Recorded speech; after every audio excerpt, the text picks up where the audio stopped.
Member for Mount Pearl South. Thank you, Mr. Speaker. Mr. Speaker, it's a pleasure to stand on my feet once again and speak to budget. I guess this is our final opportunity. And Mr. Speaker, I just want to start off, Mr. Speaker, just to briefly, I guess, talk in a general sense of where we're coming to with this year's budget. And I can remember standing in the House of Assembly back in, I guess it was 2013, or actually no, last year, 2014. And at that time I can remember standing and talking about the $1 billion shopping spree. And it was because government was going to borrow $1 billion in 2013 for the budget. Now, as it turned out, we ended up borrowing $1 billion. And then, as we got through the year, we were predicting a $650 million deficit. So that's really $1.65 billion. And then, of course, when the price of oil went down, then we ended up, and production went down, we ended up, of course, with over $1 billion deficit. And, you know, we talk about the fact, and, you know, I've heard members opposite talk about the fact that they believe that, you know, none of this could be foreseen. Nobody knew this was coming. But I think it's important to point out that when oil was actually I think it was $105 a barrel, at that time, we were still predicting a $650 million deficit. So the fact that oil tanked, the prices tanked, just made the situation worse than what it actually would have been. But to simply say it was because of oil, because it was that unforeseen drop, and I agree, we all agree it was an unforeseen drop, we all agree with that, but to suggest that that was the total cause of this certainly isn't true. It made it worse, but it wasn't the cause. And as I said, we would have been $650 million in the red, even if it had stayed at $105 a barrel. So I think it's important to sort of look at it from that, starting from that premise. Now, of course, in this year's budget, we're going to borrow $2 billion instead of $1 billion. Now we're going to build $2 billion.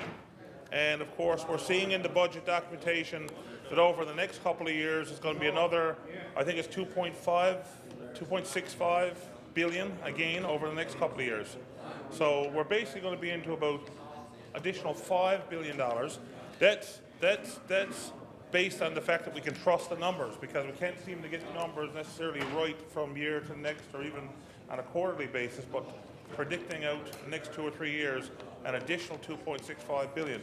So that's very concerning, to say the least. Now, at the same time, Mr. Speaker, at the same time that we've incurred these deficits, at the same time that we're borrowing all this money, and it's being predicted that oil prices certainly at some point in time is going to stabilize and rise, but certainly not going to happen this year. Probably, I think the government is projecting it'll be a couple of years out, and not just for oil prices to rise, but for production to go up. Because we have two issues here. We have the price of oil that's gone down, but in addition to that, we have the actual oil that we're extracting from the offshore has gone down, the production, because of course, you know, Hibernia sort of peaked and has gone the other way and so on. And we know there are other projects on the horizon that are going to be coming to fruition, God willing, in the next couple of years.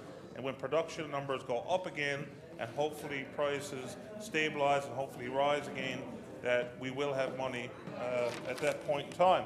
And we certainly hope so, although there's certainly no guarantees, Mr. Speaker, that that's going to happen. But in the meantime, at the same time that all this is occurring, our spending hasn't changed.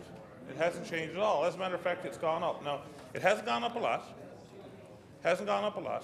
I think it's a couple of percent. I haven't got the exact number in front of me. I think it's up by 2 or 3%, whatever the case might be. And much of that is probably attributed to the fact that, employees have collective agreements, their wages gone up and other things gone up. That's reasonable. I mean, I understand that. But the fact of the matter is that the spending has not ceased in any way at all. Now, we know that a couple of years ago, when we ran into tough financial times, even then, that the government at the time, we know that there was a number of layoffs and so on that occurred, and we know that there was a lot of spending that got cut in a lot of areas. And I know there was spending that got cut in some of the areas, like around roads budgets went down, fire and emergency services went down, and so on. But here we are at a situation, at a point in time, and I understand roads are important, absolutely, totally get it. And when Mount Pearl receives its share of multi-year capital, I'm the first one to say that I'm glad that we got that money. And I'm sure every member feels the same way, every one of them do. Of course they want to have roads done in their district. And I understand, Mr. Speaker, that in terms of fire and emergency services, we all understand the role that fire departments play throughout our province. And we understand the need for those fire departments to have the proper equipment and the trucks and whatever they need.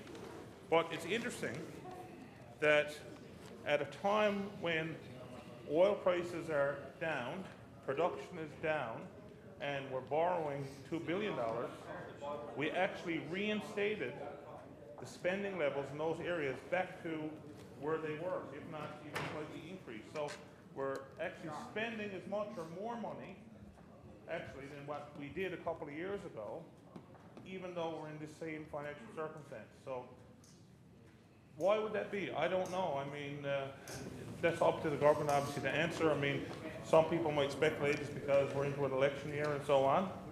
That could be a reason why we want to make sure we get as much pavement pumped out the door as we can, as fire truck in every community. We're certainly seeing lots of announcements, and I'm not suggesting they don't need that equipment and so on, but it's interesting that in a year when we are facing these deficits and restraint and so on, that this spending is occurring and it's actually increasing. It's also interesting that last year, because we were just starting to get into this financial mess that we're in, that the Premier, the current Premier, froze discretionary spending. And now all of a sudden, here we are into a new budget, a few months later, borrowing $2 billion, projecting to have to borrow a lot more, and all of a sudden the discretionary spending freeze is off. It's off. So now all of a sudden we can spend. So those things just seem to contradict themselves. And I guess that's the only point that I'm making, Mr. Speaker. Those things seem to contradict themselves, and I guess it'll be up to people to try to understand why that would be and so on, and people can speculate and so on. But it does, it does contradict itself, and it's important to point it out, Mr. Speaker. Now, Mr. Speaker, I want to just speak for a few minutes about seniors, because that's a very important area, I think, that we should all be speaking about.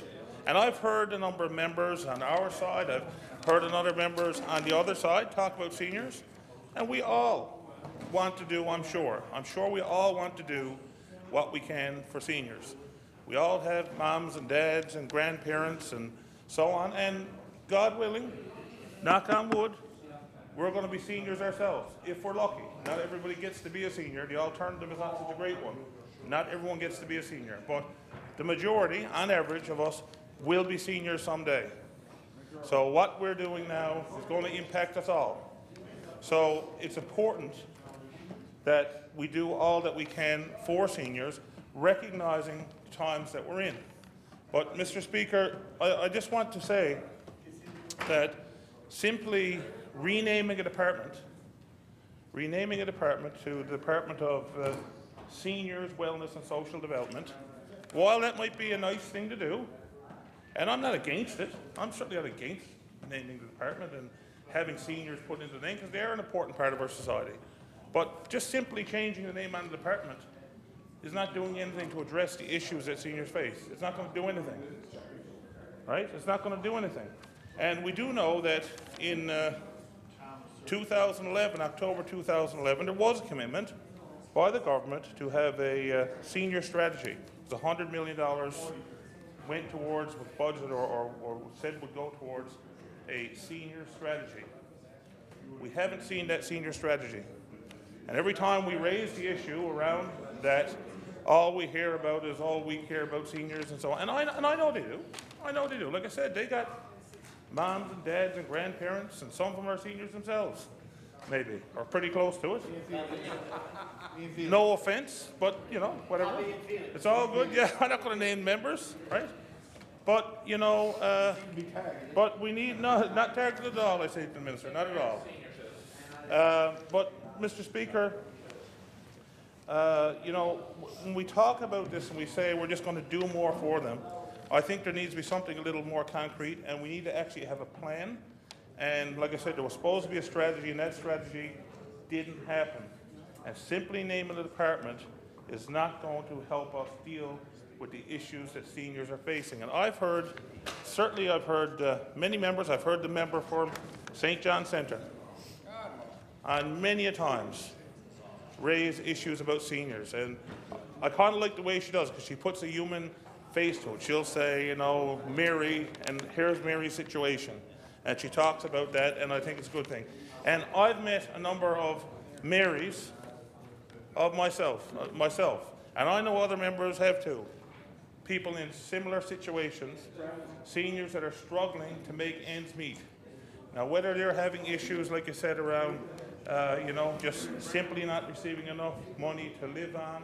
Some of them might have worked their whole life and they have a very small pension.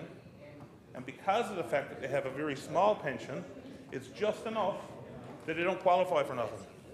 So when we talk about some of these programs, we talk about some of these government programs like residential energy, the REAP grant, residential energy efficiency, the provincial home repair program, the accessibility grant, all those things, all wonderful programs. Absolutely, can't argue in them. I have actually had seniors in my district that have availed of those programs, and I think they're wonderful programs. And I would never suggest that we stop doing it, because we need to do it. But there's a lot of seniors, because of the fact that they may have worked their whole life and garnered a small pension from their work, that they make just enough that they're over that threshold that they don't qualify for any others. And a lot of them would say to you, I don't qualify for that, I don't qualify for drug card, or certainly not full coverage. Some don't qualify at all. Don't qualify for necessarily the home heat rebate, the seniors benefit, and all that stuff. And when you add up all those things, they say, you know what? If I never work, if I had decided that, you know what, I'm not going to work, I'm not going to contribute, and therefore have not going to pay into a pension of any kind, if I had made that decision, I'd have been probably better off than I am today. I'm actually being penalized for having a small pension. So when we see those situations, I think it's important that maybe one of the things we had to look at are the thresholds. Not the programs, good programs, but maybe the thresholds have to be adjusted to a reasonable rate so that our seniors are not living in poverty. And we do have seniors living in poverty. I was on the phone with a senior only last week, and she was crying on the phone. She was that, and I'm not exaggerating for the purposes of the House Assembly or Hansard. I mean, I'm very sincere when I said she was crying on the phone because of the struggle she was going through, just trying to survive from day to day with housing, food, medication. She actually had just getting over cancer, very ill in health, and having to make choices around, do I eat, do I take my medication, do I pay the heat, do I turn it off, do I go to the village mall and hang out there all day because I can't keep the heat on in the house. And I'm not saying, and I know we've heard these stories and so on, and I know all members have heard it. I know all members have heard it. And when we say this, this is not This is absolutely not political. This is not exaggerated. This is not fabricated. This is reality, Mr. Speaker. It's reality. I've seen that reality, and I bet you that there's not a member across the way or here on this side, on either party, who are not aware of those realities. If they're not, then they got their head buried in the sand, because they're out there. Now, I'm not saying that they're everywhere. I'm not saying that every senior's in that situation. Absolutely not. There are seniors that are doing quite well. There are seniors who, perhaps worked their whole life and had, high-paying jobs and pensions and so on, and they're doing well. There's some seniors that got 3 and 4 or 5 pensions. No doubt about it. Their condo down in Florida, their nice home, they have it all the toys.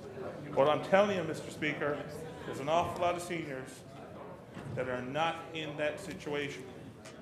And we cannot forget them. And as we've seen prosperity come to this province through oil and gas and so on, and some people would argue, is it prosperity? I mean, I think it's prosperity. I'm optimistic about it. I think it's a good thing. But for some people, the disadvantaged, the gap has widened. The gap has widened.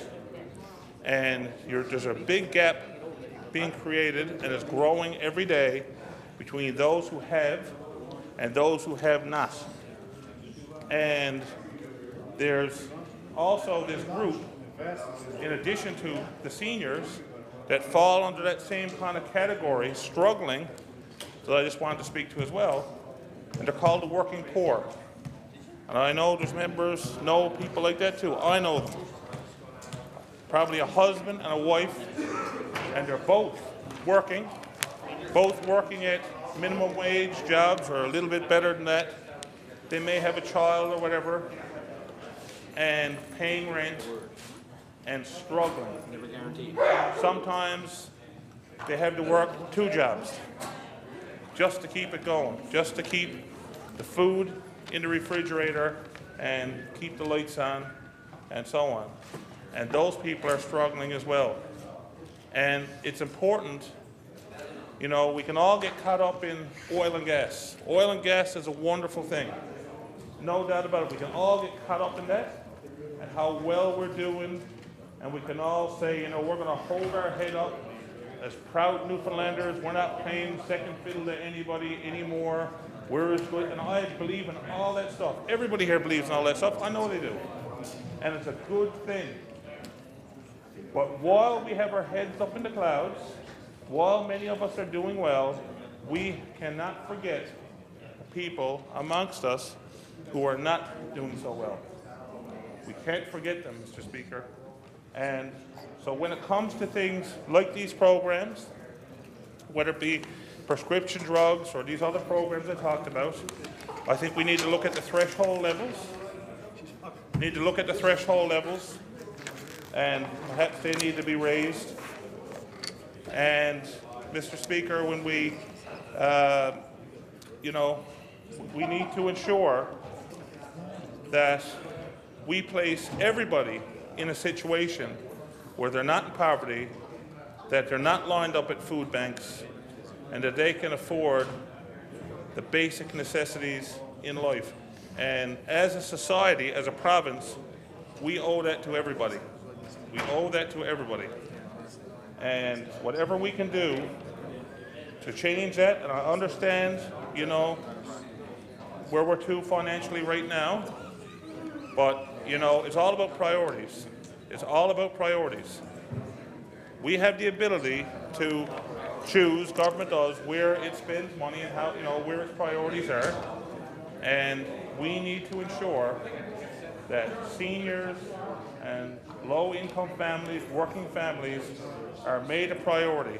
And I'm running out of time there now. I just want to go back to the seniors point again. When I talk about the seniors advocate. Pardon? Okay. I just want to finish off talking about the seniors advocate, Mr. Speaker. Seniors advocate. We called on government. We had a motion in this House to have a seniors advocate because we think that position is required to help seniors, to educate, to make sure the things that we've been asking for get implemented for seniors. Government wouldn't go there. I don't know why it wouldn't go there. We continue to call